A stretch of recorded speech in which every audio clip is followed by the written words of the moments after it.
enough. I think that we were a little sloppy in the first half, but it was I think a 30, 40 mile an hour headwind we were playing into, and I thought the guys adjusted very well, played on the ground. David Egbo was fantastic for us in the first half. I was pretty upset with them because they weren't really. I didn't think they were working extremely hard, but they all were saying like it was really hard running into the wind, so they were exhausted. But so I told them they had no choice in the second half but to start fast, and you gotta love it when they do that.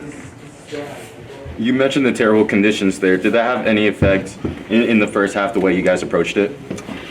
Well, we'd won the coin toss and we picked that end because during warm-up the wind was blowing the other way, and true to form, it changed directions on us. And usually you want to be going with whatever the advantage is. You always want it in the first half, but I think that, like I said, the guys handled it fairly well.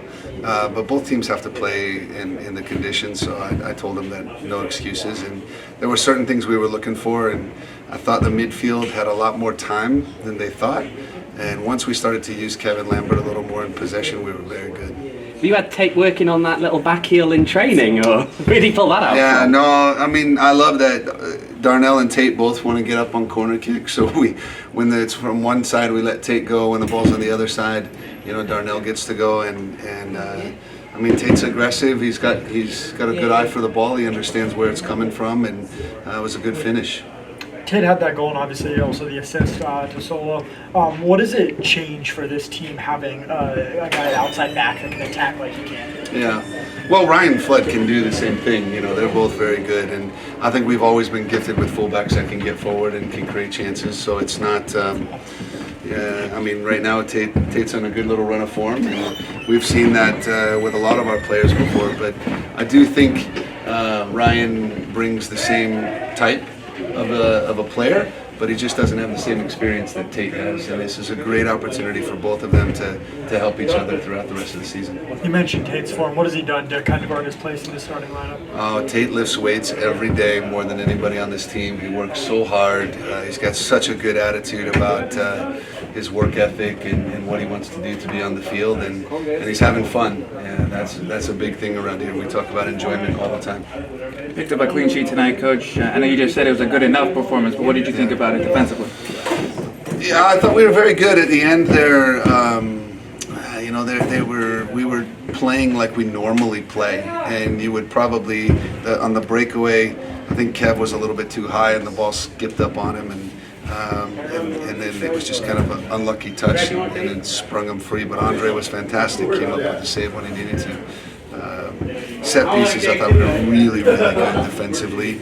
And when we were in our low block defending, we knew they were very skilled and good at dribbling. And when they cut inside, we just didn't want to let them shoot, especially Hernandez. And I thought we did a good job. In the first half, especially, you guys were whipping a lot of balls into the box. Why were you guys getting some crosses in today? Well, we got him behind, I think, pretty well. And what I love about David is he makes those hard runs to the near post, and an early cross gives him a good chance. And not only that, I think Arturo and some of those guys were really getting after it. Can you talk us through the thinking on the substitutions? Well, Ivan Gutierrez has played for LA Galaxy too, and I love it when I can put a player on the field to play against his old team. And then the other ones, it was, when you're in a game like this, it's a good opportunity to get Rufat out there, get him some minutes, get his foot, get his feet back underneath him. Same thing with John Vaquero.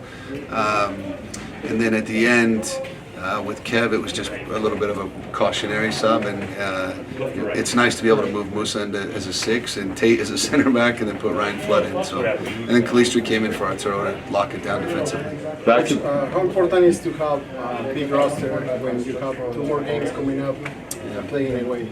Yeah, we have 3 games next week, so it's going to be difficult. Saturday, Wednesday, Saturday is going to be a big challenge, but I think you can see that we talk about depth and having 2 guys at every spot.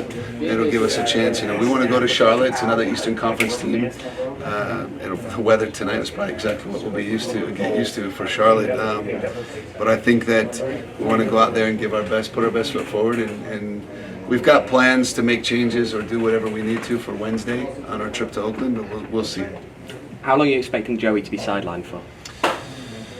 Well, I think I mean, if this were a playoff game, he could have played. So he should be available for selection Saturday. If not, probably Wednesday for sure.